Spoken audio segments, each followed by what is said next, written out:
Hi everybody, welcome back to the channel and welcome to my 2000 watt e-bike is finally finished. Now if you look back on the channel about a year ago, probably a little bit longer, I've done some e-bike builds and it was like the airbrushing of the frame, and I sort of took you through step by step stages in different videos on building this, and then it sort of went on hold, it sort of got shoved into one corner and I sort of cracked on with the rest of the YouTube channel doing bits and pieces. And now I've finally come sort of full circle again.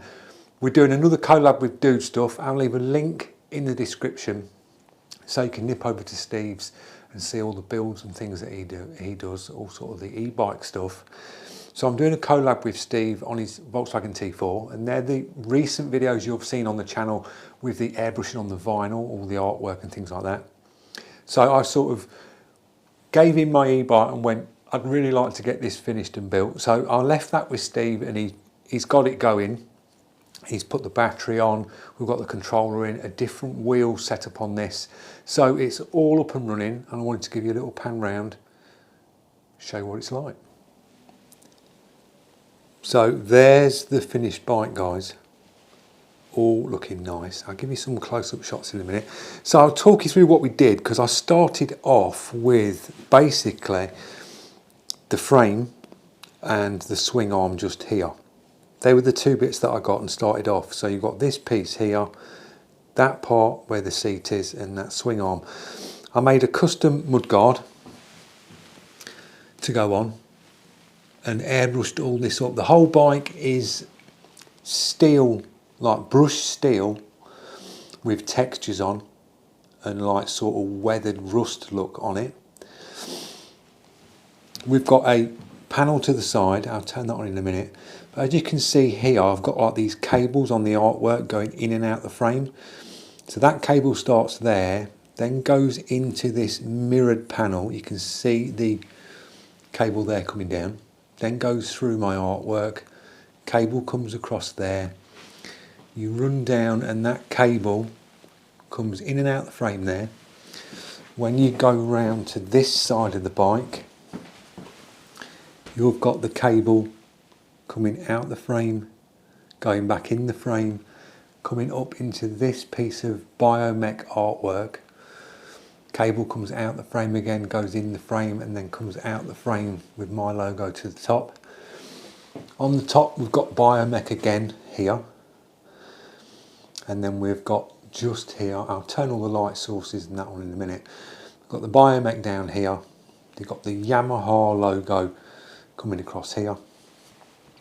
Dropped a standard bike seat on because you can use a standard bike seat on this. Really comfortable, extra padding on this. So standard bike seat so you can raise up and down the height. To the back, this was originally a 5000 watt rear hub motor. Now this was the problem I was having. To run a 5000 watt hub motor, the minimum battery requirements like a 72 volt to get it running, and the prices of them are about anything around from £1,500–1,600 for a battery, and then you're looking at a £450 controller to power it up. So we've opted for a 2000 watt Andy Kirby kit on this, but this one was custom made onto a motorbike 19-inch motorbike rim. So I've got a slick motorbike tyre on the back. You got 205mm floating rotors with Shimano Z4 piston brake calipers on the back, hydraulic brakes. Coming up, you got your adjustable spring, so nice and comfy. bit further up I attached this is a rechargeable rear light. So you've got your centre rear light and then you've got like left and right indicators that you can control on the handlebars. Standard sort of crank arms, nothing fancy on that. DMR pedals, drop take kickstand on it so I can prop it up. Moving up to the bars, I'll turn the screen on. So that's the Kirby bike display. So you've got your trip, you've got your miles, it'll tell you your voltage, your miles per hour and things like that. That's the one for the rear lights in the indicators left and right. That's to start the e-bike up. Then you've got the 2-finger Shimano Z brakes, work really well. Renthal fat bars are put on in black. And then moving down to the front, we've got the Triple Crown forks, which are air and like rebound just on the tops. Moving down here, I've done the Öhlins logos to the forks and then continued the brushed steel effect on the forks with the weathering. Front tyre and wheel is a fat tyre, 4-inch thick, slick tyre to match the back, and then the 205 rotors again matching front and back. On the forks we dropped some big halogen lights. These are like LED lights that I made a bracket for that sit on the forks. So that's that bit, and then you can turn them ones on just here. I put in a voltmeter so you can turn them on this top piece here. Really bright when you're going down the road, light the whole road up. The side panel is a infinity panel. So this was chopped out. So you've seen the other side with the Biomech. I cut a window out this side and then made a box frame inside infinity panel. So when you turn that on, this will change colours and you can see my logo there.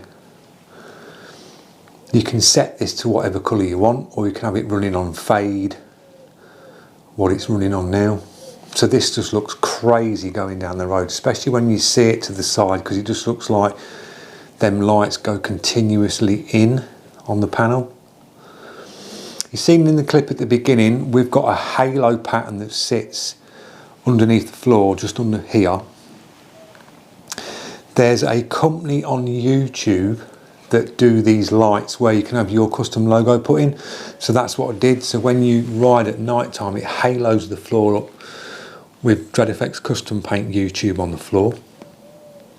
So that's the bike all finished. It runs really well, really torquey with the 2000 watt kit.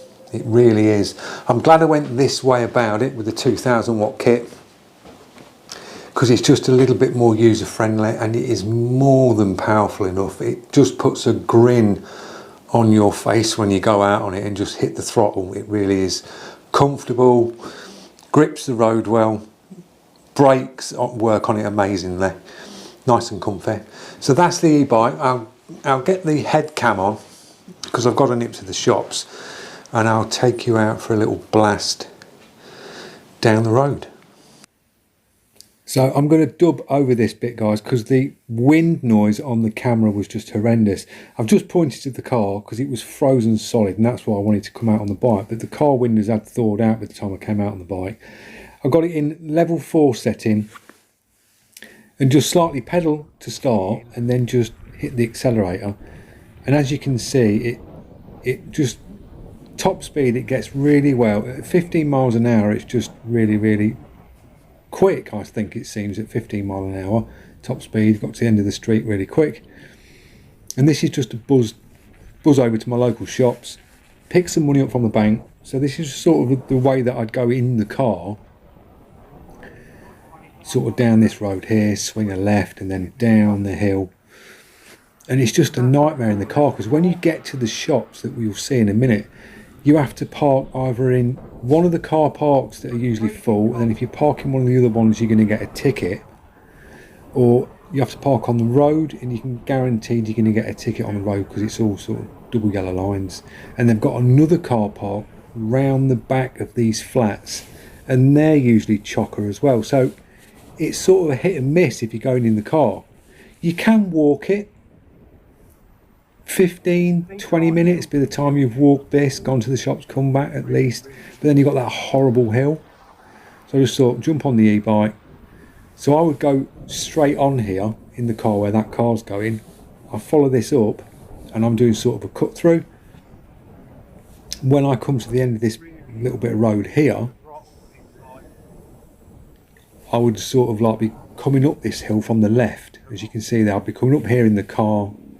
The first car park is to your left, which is usually always full. Then you've got this little parking bay in front here where you can see like the red Mini. That's usually chocker, which it is. And there's a car park there in front. So that's the sort of places you go to park. We've nipped to the bank, coming back out, just get this little blip on the accelerator. And I'm now pedalling this. Now you can pedal this, because it's got low gearing, you can pedal it. It's quite heavy bike. It's heavier than like a normal mountain bike. So you can pedal it just to creep it along at like 2-3 miles an hour, and then just buzz on the throttle, and it just picks you up really quick to that UK limit of the 15 miles an hour, which is really good. So just quick buzz round here. I'll be going left again just here, straight on, come down to the bottom, and the woman nearly clears me up. Now the other night when I came out on this, there was a fire engine, ambulances and police. There was a massive crash here on this corner part of the road. It always happens here on this part. I think a car hit the front of this shop in front of you here. You'll see some cones there. I think a car's gone into that. But there's always crashes here. This is a real bad junction here, where you see this woman just pulls out in front of me here. Where you turn right here, there's always an accident here. And sometimes here, on this junction here, this can get really busy. But that's the hill, and that is an absolute killer on a push bike. It really is. I used to cycle up this, and it's just gradual, tedious hill. But pulling up this, got up here super quick at 15 miles an hour. It was just like really, really easy. Not got a pedal.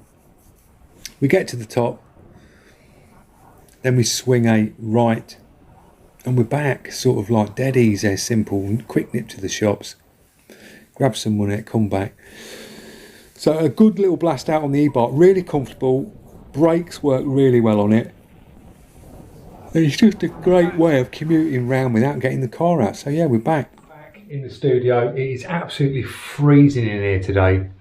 I've got to get a load more diesel to get the studio heated up. It just takes forever to heat up in here, because I've got my induction part for the diesel heat. I have to have it so it's bringing in outside air in. I can't recirculate it in here because I'm spraying.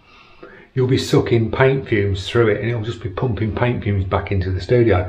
So I have to have it fitted so it's outside. So while it's like 4 or 5 degrees outside, it's really struggling to heat it up in here because you're drawing in real cold air through the heater. So it's coming through lukewarm.